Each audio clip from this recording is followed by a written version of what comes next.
Raise the camera up just a wee bit so that it's like more, yeah, eye level, that's it. Okay. Hey guys, how's it going? My name's James. I've recently purchased this 2014 Subaru Legacy 2.5i, and I want to make a series of videos showcasing some of the electrical features of it, because in my research before buying this car I found there wasn't that much available online to tell you about the functionality of it. A lot for the 3.6, not so much for the 2.5, and that's sort of the type of videos I want to give you guys and showcase, you know, the fuel economy, how the Isight cruise control and the different Isight drive modes work. So that's what these videos are about.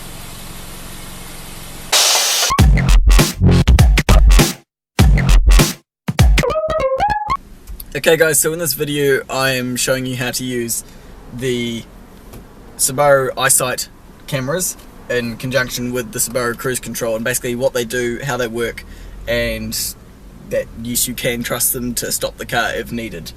So I'll just briefly go over, you know, what I've got in the car here, what I'm showing you, how I've got it set up and stuff. So first of all, up here are the two Isight cameras, one on the right here, one on the left, and they are stereoscopic. The point of that is that they work the same way as the human eyes do, and that way they can get a depth perception on how far away the cars in front of you are, or any obstacles that you might be heading towards.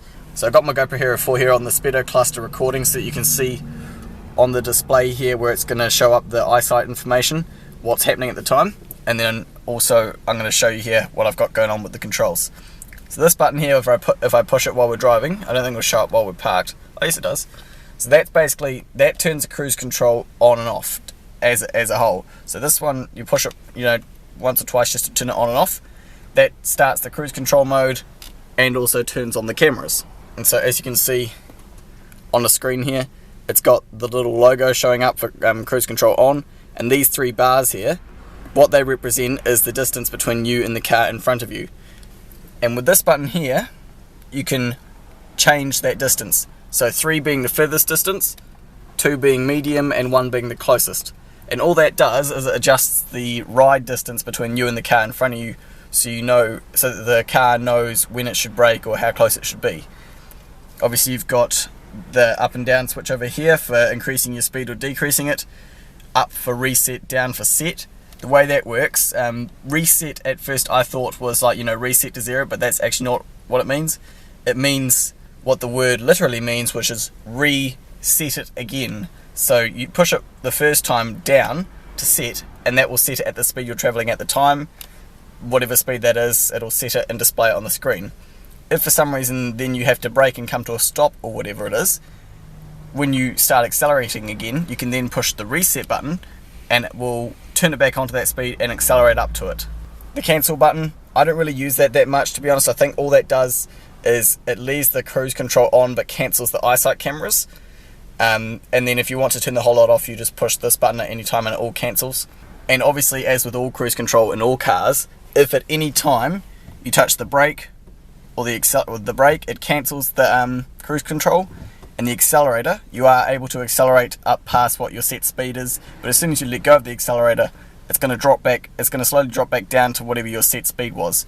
So it's totally safe, completely cancelable, but at any moment you got nothing to worry about. So guys, we've come to Morehouse Ave, which is a big multi-lane road around one of 4 around our central city. So I'm just going to pretty much try and demo this as best I can. I'm going to set the cruise control by pushing the button at the top with the logo, and then I'm going to push down for set. And the moment it's set it at 40 kilometers per hour, so I'm going to go up a couple notches to 50, which is the speed limit along here.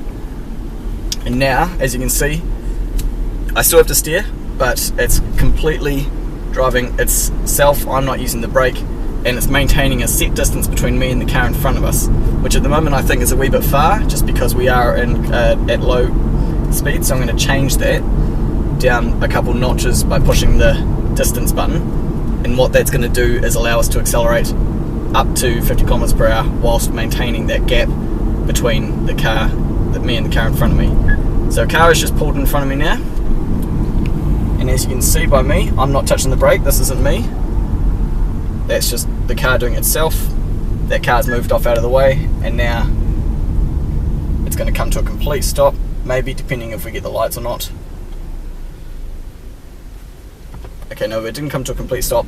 I find with the cruise control that you want to use the accelerator to kind of bring it back up to speed, because it can accelerate on its own, but I find it is quite slow with its natural acceleration. So use the accelerator to bring it back up, and then after that you're good to go and let cruise control take over.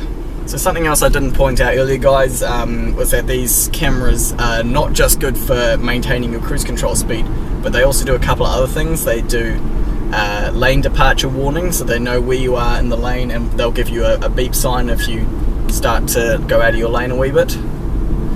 And they also do collision or obstacle collision prevention. So if a cyclist or a pedestrian or a random car or something comes in front of the car, it's going to give you a beep warning and to let you know.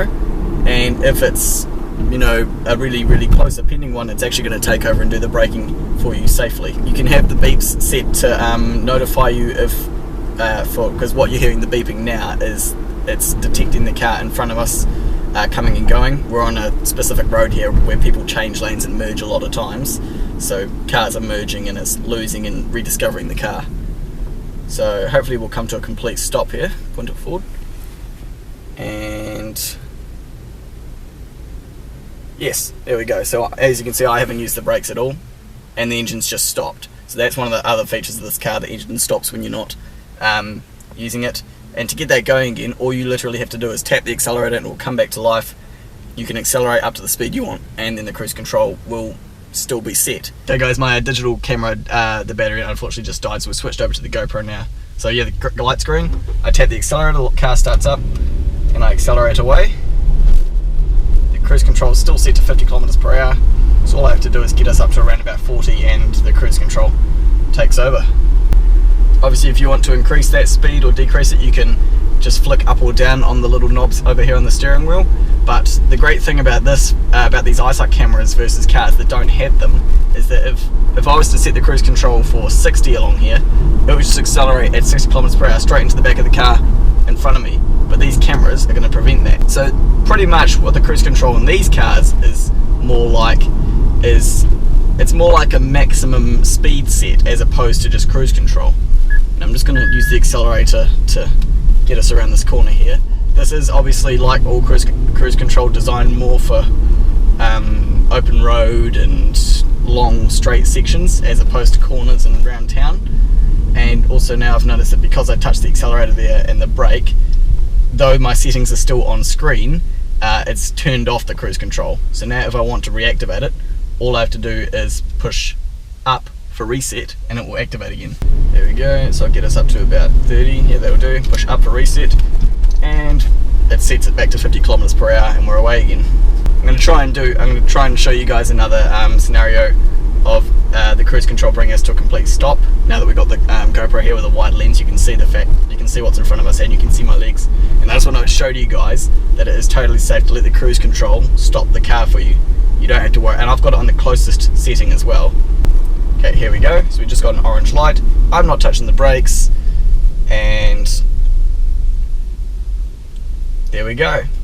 Car comes to a stop, and there goes the engine. So just while we're stopped here, guys, just a little explanation of what's going on the screen here, because I've had to move the GoPro off the column. At the moment, when it's got this little blue car that was showing up before in the screen, that means it has detected the vehicle in front of you and it can see it. Occasionally it beeps on and off when that car goes away and stuff. Basically that means it's lost sight of the vehicle in front, but then it beeps and it comes back, letting you know that, you know, it's got sight of a vehicle in front of you. At the moment it's got ready hold, and that happens whenever the car stops and you've got cruise control on. So all you have to do is push the accelerator, get yourself up to nearly up to the speed and let go, and it'll go back to being in set mode. Here we go.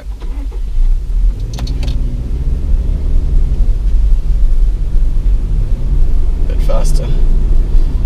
Usually up to about 40 works and then it takes over. There we go. This is on 1 bar, by the way, 1 bar of proximity. The average distance between the vehicle and, between me and the vehicle in front of me for that is around about, I'd say, 1.5 cars worth. Oh, well done, Downer.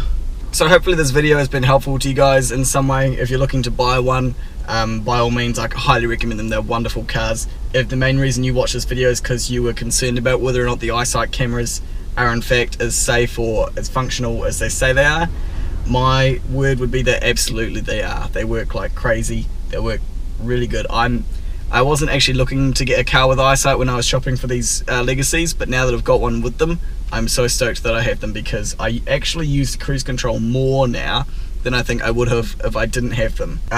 Unfortunately, yeah, it's a wee bit hard for me to demo all the functionality of it and show it to you guys on camera, because cruise control, and especially, you know, obstacle avoiding and things like that, it's one of those things that kind of just happens while you're driving. It's a hard thing to sort of set up and show.